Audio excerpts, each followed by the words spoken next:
USA president Donald Trump tühistas täna viimasel hetkel oma saadikute Steven Witkovi ja Jared Kushneri reisi Pakistani Islamabadi, kuna Iraani seisukoht rahuläbirääkimistel oli selle põhjuseks. Seega nurjus taas järjekordne katse pidada läbirääkimisi USA ja Iraani vahel. Nüüd kutsuvad senaatorid ja vabariiklased Trumpi üles kiiresti taas alustama Iraani pommitamist ja isegi alustama maapealset sissetungi, sest uus režiim Teheranis pole sugugi parem kui vana. Kuid samuti võib läbirääkimiste järjekordne nurjumine olla seotud sellega, et konfliktiga on ühel või teisel viisil juba liitunud Venemaa ja Hiina. Esiteks, Iraani välisminister teatas mõni minut enne Donald Trumpi poolt läbirääkimiste tühistamist, et ta peab konsulteerima Omaani ja Venemaaga, et tsiteerin, koordineerida kahepoolseid küsimusi ja pidada nõu Pärsia lahe piirkonna probleemide üle. Ameerika Ühendriigid otsustasid aga majanduslikult survestada ja kehtestasid sanktsioonid Iraani nafta ning Hiina nafta töötlemistehast vastu, mis seda naftat vastu võtsid.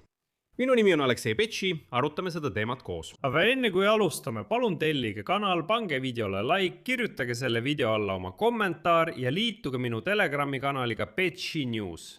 Link sellele on selle video kirjelduses.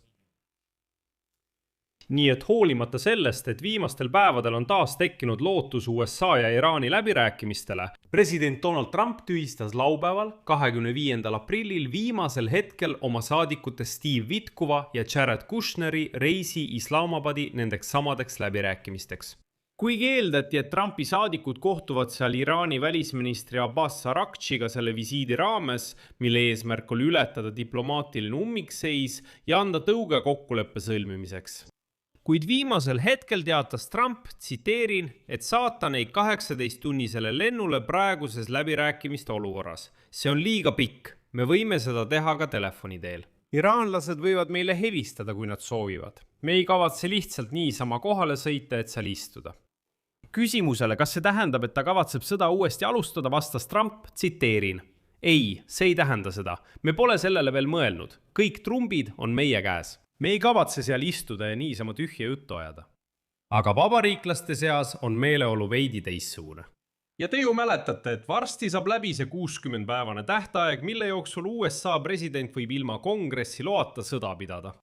Nii et senati sõjaväekomitee juht Roger Wicker kutsus täna avalikult president Donald Trumpi üles jätkama rünnakuid Teherani vastu.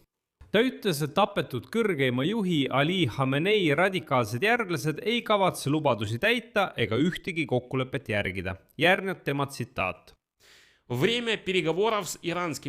Lõppes. Meie ülemjuhataja peab andma oma kogenud sõjaväejuhtidele käsu viia lõpule Iraani relvajõudude hävitamine ja selle tuumaprogrammi jäänuste likvideerimine. See on ainus viis tagada piirkonnas püsiv stabiilsus. Ja pärast seda hakkab Iraan juba vassima. Iraani välisministeeriumi juht Abbas Araghchi saabus ise reedel Pakistani, kuid teatas kohe, et Iraani ametnikud ei plaani kohtuda esindajatega. Miks ma ütlen ise? Asi on selles, et pärast sisetülisid Iraanis loobus eile ootamatult väidetavalt vabatahtlikult läbirääkija rollist parlamendi juht Galibaf, kes samuti pidas läbirääkimise Ameerika Ühendriikidega koos Abbas Araghchiga. Aga ilmselgelt veensid islaami revolutsioonilise kaardiväe liikmed teda diplomaatia ideest loobuma, sest nad kahtlustasid, et ta on liiga pehme ja järeleandlik.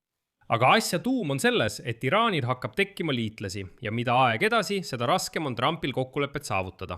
Asi on selles, et Iraani välisminister, seesama Abbas Araghchi, kes keeldus ameeriklastega läbirääkimistest, teatas, et nüüd peab ta arutama kõiki Lähis-Ida rahuläbirääkimiste ettepanekuid venelaste ja omalastega. Ta ütles otse välja, et pärast Pakistani sõidab ta Venemaale konsultatsioonidele. Ja te küsite, kas Venemaa on juba ammu liitlane? Kahtlemata, kuid Venemaa ei osalenud vähemalt seni läbirääkimistel. Nüüd saab temast aga omamoodi konsultant. Teisest küljest andsid Ameerika Ühendriigid ka Hiinale löögi selle eest, et ta toetas Iraani. Tuletan meelde, et teisipäeval ütles Trump, et Washington sai Hiinalt omamoodi kingituse, kui kontrolliti kinnipeetud laeva Tuska. See oli Trumpi selline mõistatuslik vihje, mida mõned tõlgendasid nagu vihje Hiina sõjalistele tarnetele Teheranile. Aga need, kes on minu YouTube'i kanalile tellinud, teavad väga hästi, millest jutt käib. Me arutasime seda kõike juba esimesel päeval pärast seda, kui ameeriklased pidasid kinni Iraani lipu all sõitva laeva Tuska. Lühidalt öeldes lahkus see laev Hiina sadamast, kus laaditakse kemikaale. Just neid, mida on vaja tahkekütuse valmistamiseks Iraani rakettide jaoks. Ja täna sai teatavaks, et Trumpi administratsioon kehtestas sanktsioonid Iraani tankerite vastu. 40 laevandusettevõtte ja laeva vastu, mis veavad Iraani naftat. Aga palju huvitavam on just see uudis, täpsemalt selle uudise osa. USA rahandusministeerium teatas sanktsioonide kehtestamisest ettevõttele Henkel Petrochemical Refinery. See on üks Hiina niinimetatud sõltumatutest naftatöötlemistehastest, mida USA ametkond kirjeldas kui üht Teherani kõige väärtuslikumat klienti. Muide, need olid esimesed sanktsioonid. USA sanktsioonid Hiina vastu Iraani toetamise eest sõjas. Siin tsiteerin USA rahandusministrit Scott Bessenti. Rahandusministeerium jätkab laevade, vahendajate ja ostjate võrgustiku vähendamist, kellele Iraan toetub oma naftatarnimisel maailmaturgudele. Iga inimene või laev, kes aitab kaasa Iraani tarnetele salakaubanduse ja rahastamise kaudu, riskib sattuda Ameerika musta nimekirja.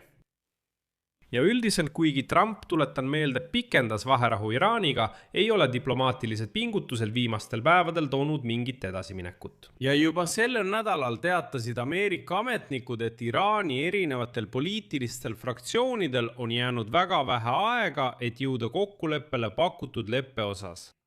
Aga seni, nagu näete, edusamme ei ole ja täna kohtus seesama Arakchi Islamabadis Pakistani peaministri ja armee juhatajaga ja välisministriga, kes tegutsevad poolte vahendajatena. Ja nende kohtumiste käigus teatas Iraani välisminister, et Iraan nõuab USA mereblokaadi lõpetamist kui eeltingimust läbirääkimisteks. Umbes tund pärast seda, kui Arakchi lahkus Islamabadist, otsustas Trump tühistada Witkofi ja Kushneri reisi. Ja Arakchi ütles lõpetuseks, tsiteerin, alles jääb näha, kas USA suhtub diplomaatiasse tõsiselt. Üldiselt panen siia 3 punkti. Kirjutage oma arvamus ja järeldused selle video alla kommentaaridesse. Tellige kanal, vajutage kellukesele ja ärge unustage laiki panna. Kui soovite toetada selle YouTube'i kanali tööd, saate seda teha mis tahes annetuse või tasulise sponsortellimuse kaudu, kasutades selle video kirjelduses olevaid linke ja andmeid. Seal ongi kirjas, toeta kanalit Aleksei Bitši. Valige endale sobivain toetamise viis.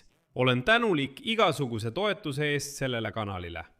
Sellega on kõik. Hoolitsege enda eest, kõike head kõigile!